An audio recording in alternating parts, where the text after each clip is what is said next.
In August 2025, the Russian armed forces deployed 100,000 troops to Dobropillia, but the Ukrainian army knew of the enemy's plans and prepared, said Lieutenant Colonel Arsen Lemko Dmitrik, Chief of Staff of the First Corps of the National Guard. The Russians took advantage of rainy days, when not a single drone was in the air, to break through.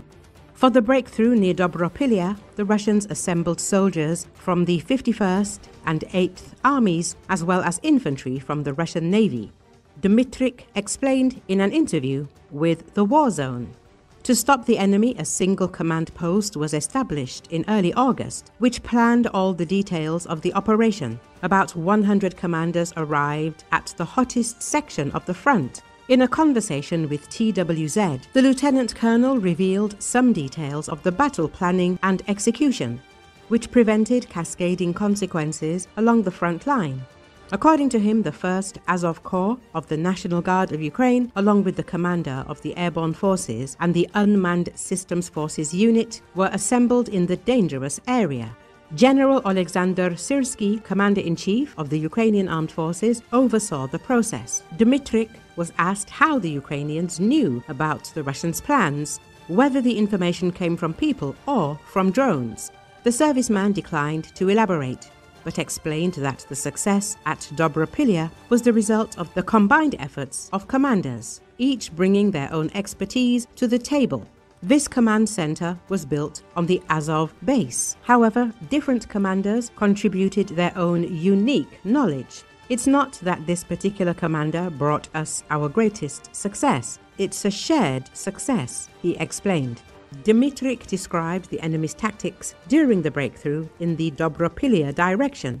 It turned out that the Russians are exploiting rainy weather for offensive operations when drones on both sides are unable to take off. Before the attack, motorcycles advance, their main task being to clear the road of mines. The breakthrough is accompanied by artillery strikes. After the mines are cleared, columns of 5 to 6 vehicles advance. A tank leads the way, followed by other armored vehicles. If the tanks manage to break through in some area, they are followed by light armored vehicles as well as buggies and motorcycles. Ukrainian soldiers call this tactic a meat grinder. The enemy is using tanks and armored vehicles to breach Ukrainian defenses. The enemy attempted to carry out assault missions during inclement weather, such as rain, but aircraft cannot be used in rain. Why did the enemy choose this particular type of equipment? To prevent our Ukrainian drones from attacking them because of the rain, said the Azov Chief of Staff. The soldier explained how they managed to stop the Russian breakthrough near Dobropilya. It turned out that the Ukrainians operated in small groups to counterattack the enemy from different flanks. The commander did not reveal the number of people in the groups or what weapons they used, as the operation was still ongoing. He also noted that the fighting continues until the leaves fall. When the leaves fall, the Russians will come up with new tactics because they are learning. Dmitrik said, "Sorry, this operation isn't over yet, so we can't comment on it. But there are some areas on the front line where the enemy has completely surrendered, but it's not a huge number, only a few dozen people," the Azov fighter emphasized.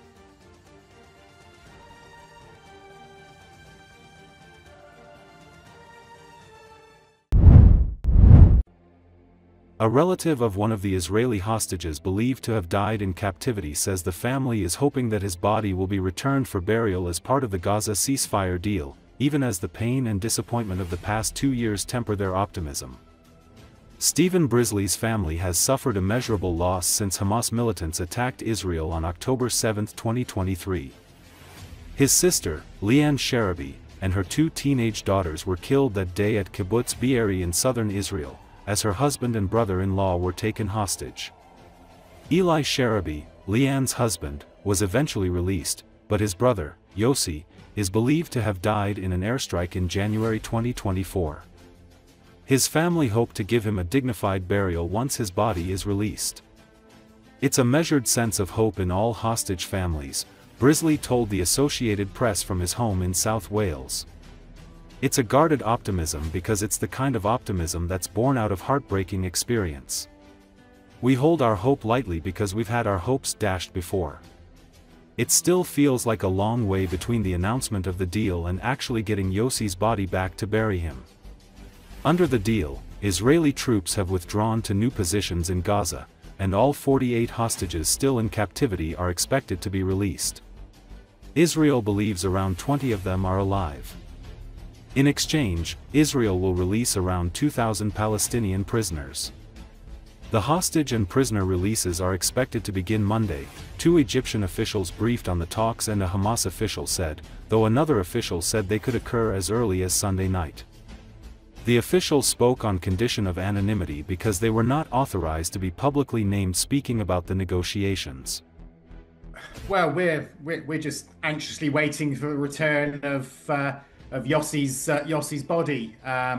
Yossi was taken hostage on the 7th of October, leaving behind his wife and 3 teenage daughters, violently taken to Gaza, and it was whilst he was in captivity that he was killed in January of 2024.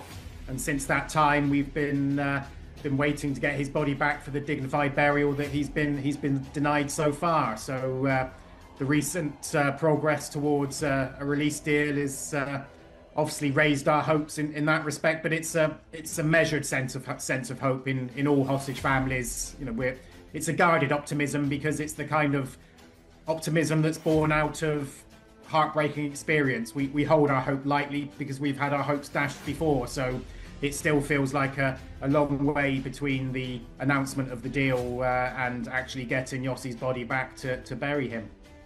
Obviously, we hope that we will get his body back on Monday or Tuesday of next week. We don't know exactly how that will happen, although we have been told there won't be any of the grotesque release ceremonies. But we're also conscious of the fact that Hamas are saying that some of the bodies cannot be located and that an international force of recovery teams are going to have to go into Gaza to try and locate those missing bodies. So there is a long way between the announcement of the release and us actually being sure that we can get Yossi's body back. So we are waiting to find out exactly how that will happen.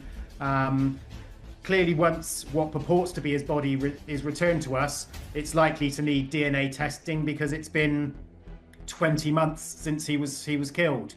We know from the return of Shiri Bibas's body that what purported to be her body was in fact that of an as yet unknown Palestinian woman. So there's a long way to go between even a casket arriving in Israel and us being sure that it's Yossi. But I think it's very clear from the anti-Semitism in the UK, from some of the protests that take place, that far too many people look at this as a very black and white binary issue with no nuance at all. I think that if I can have empathy and compassion for the people of Gaza, for Palestinians, bearing in mind what me and my family have lost, then it shouldn't be beyond the wit of man who don't have that loss to be able to see that there are human beings at the centre of this. And for me, it's always been about trying to set aside the politics and to remember that these are people's mothers, fathers, husbands, uncles and aunts. To take the politics away from it, take the religion away from it, whatever people can do to have compassion, empathy, seeing what they consider to be the other side as people, not enemies. It may sound idealistic, but after everything we've been through, I'd rather cling to a fragile hope than accept a future built only on revenge. Peace is a process, it's not an event. Peace has to be possible, otherwise, what is the point of all of this loss? I can't countenance the possibility that the loss our family has experienced, the loss that many other families on both sides of the border have experienced, has been for nothing. We have to seize on this opportunity, this momentum, to make sure that never again. This, the phrase "never again" has been used to describe the Holocaust. It's been used to describe the October 7th. But we have to make sure that that's not just a throwaway tagline. It has to be transformed into something tangible.